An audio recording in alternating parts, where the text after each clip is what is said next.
এতটা কঠোর প্র্যাকটিসিং মুসলিম হতে হবে যে হাতের মধ্যে ওই যে জ্বলন্ত অঙ্গার রাখতে পারে। ঠিক আছে, মানে একজন মেয়ে আমাদের ছাত্রী পরীক্ষা দিতে গেছে, তাকে যদি বলে যে এটা খোলো, না হলে পরীক্ষা দিতে দিব না, পরীক্ষার খাতা ছুঁড়ে দিয়ে চলে আসবে। দিস ইজ ইমান, দিস ইজ ইমান। একজন অনেক বড় বিসিএস ক্যাডার, তাকে বলেছেন যে এই সুদে সাইন করেন, চাকরির পেপার ছিঁড়ে মুখের উপর দিয়ে চলে আসবে। দিস ইজ ইমান। আর যদি এগুলো করতে ব্যর্থ হয়, নাম কাটা, ওই যে আগুন রাখতে পারেনি।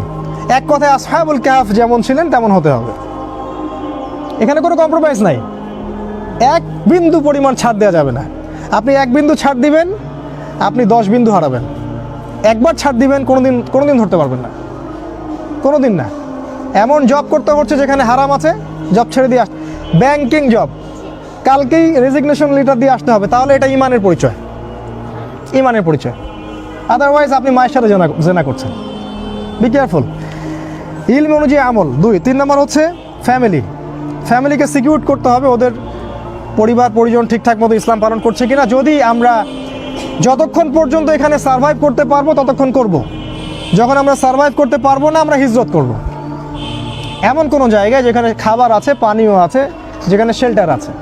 কারণ আপনি যদি সত্যিকারের ওই ইমান নিয়ে থাকতে চান, আপনি এই গডলেস ওয়ার্ল্ডে সার্ভাইভ করতে পারবেন না।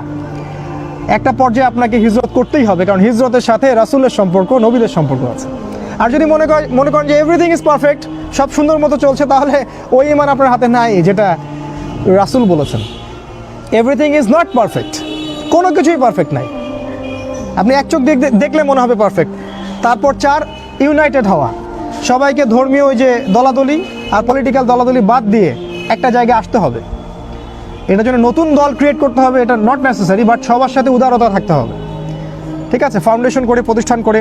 আর লাস্ট হচ্ছে খুব কনস্ট্রাকটিভ একটা পদ্ধতি অবলম্বন করে ধারাবাহিকভাবে কঠোর পরিশ্রমের মাধ্যমে একটা লক্ষ্যের দিকে এগিয়ে যাওয়া।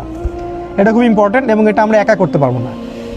এই সবার এই ঐক্যবদ্ধ প্রচেষ্টা, জান মাল সময় শ্রম যদি আমরা একসাথে দিতে পারি, ইনশাআল্লাহ আখিরুজ জামানেও ওই ইমান ধরে রাখা সম্ভব, একত্রিত থাকা সম্ভব, জ্ঞান অর্জন করা সম্ভব, পরিবার পরিচালনা করা সম্ভব, শেষ পর্যন্ত ট্রাই করা সম্ভব।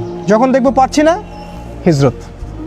আল্লাহ পাক আমাদেরকে বক্তব্যগুলো বোঝার তৌফিক দান করুন, আরও এগুলো নিয়ে বিশেষ গভীর পড়াশোনা করার তৌফিক দান করুন, এবং কোরআন এবং সুন্নাহর সাথে এই সমসাময়িক জ্ঞানগুলোকে অ্যাডজাস্ট করে আমরা যেন ডিসিশন নিতে পারি, সেটা আল্লাহ পাক সহজ করে দিন।